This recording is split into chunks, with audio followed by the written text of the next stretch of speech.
I know for sure that you have been praying for us. And I thank you.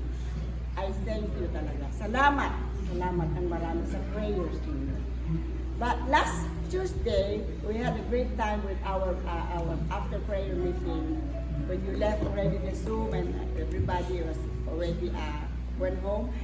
Pastor Ben and Sister Joanne, Pastor Glenn, myself, and Pastor Bert stayed longer. And we had to share our struggles and our challenges during this about our situation. It's real. The stress is real. When you are in that situation, even if you even if we are already a believers for a long time, when you are in that situation, it's really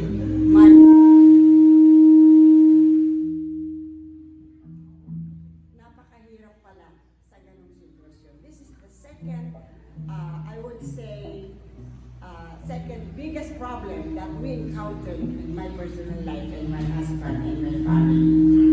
We filed the bankruptcy last 22nd of September, but we had some problems with our lawyers, and those people are helping us. They're giving us a lot of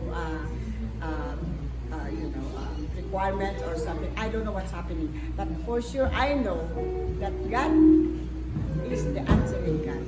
I know that I belong to the kingdom of God, and I know that my God will answer, because that is His promise. I will never leave thee nor forsake thee. And I always tell the Lord about the Philippians 4:13 and 7. It says, "Be anxious for nothing, but give thanks always." It says there. And then not only that, after you give thanks through prayers and supplications, okay, you have to present to God your request, and God will give you the peace that transcends all understanding. And guard your heart through Jesus Christ our Lord.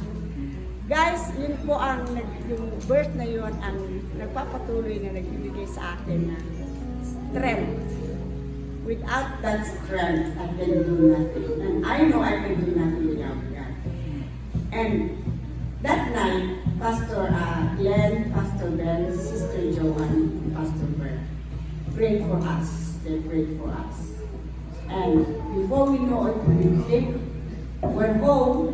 I saw my phone. It says that your chapter 13 was fine. So I thank the Lord, because that's what you're waiting for. Because that's the only thing that would stop the trust this day, which is coming soon. But not only that, guys, I have also discovered one of the things that I want to encourage you. When you are on that situation, in any situation in your life, any problems in finances, any problems in your personal life, in your family, in your work, anything that bothers you, this is what is happening in the heavenly realms. I just want to share to you this word that the Lord has given me. It's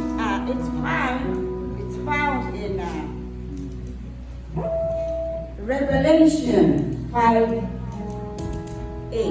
It says here, "And when He had taken it, the 4 living creatures and the 24 elders fell down before the Lamb. Each one had a harp, and they were holding golden bowls full of incense, which are the prayers of the saints." Guys, when we pray as the children of God, this is what's happening in the heavenly realms. The 24 elders are holding their hearts, and the 4 living creatures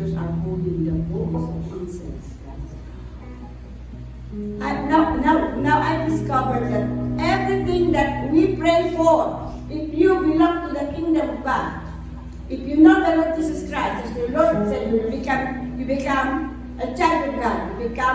You have a salvation that cannot be broken. That one day you will see the Lord. That's the assurance of salvation that He has given us. What is happening? Every prayer of a righteous one, guys, it will go through the bowl of incense for the four creators being how do you put this one? Offered to God. So that is our assurance. There's no little prayer, no little problem, no bigger problem. I can't believe that I saw this one and I said, Lord, thank you. So any prayers that we utter, any prayers that we put in our prayer list is being heard by God. Not only being heard, it's being put on the bowl of incense. So I thank God, guys, there's nothing too hard to the Lord. I believe, and I believe in my heart, that we will go through it. And I just want to thank the Lord for His goodness in my life. I would like to thank the Lord for my salvation. I would like to thank the Lord for my church, who is here helping us. My family, who loves me too much. And everybody whom I know that will be helping us. Thank you, God. I just want to give you the praises and the glory. Because my God is holy and He will give us the year. I know that He will never leave us nor forsake us. Thank you, God. Thank you.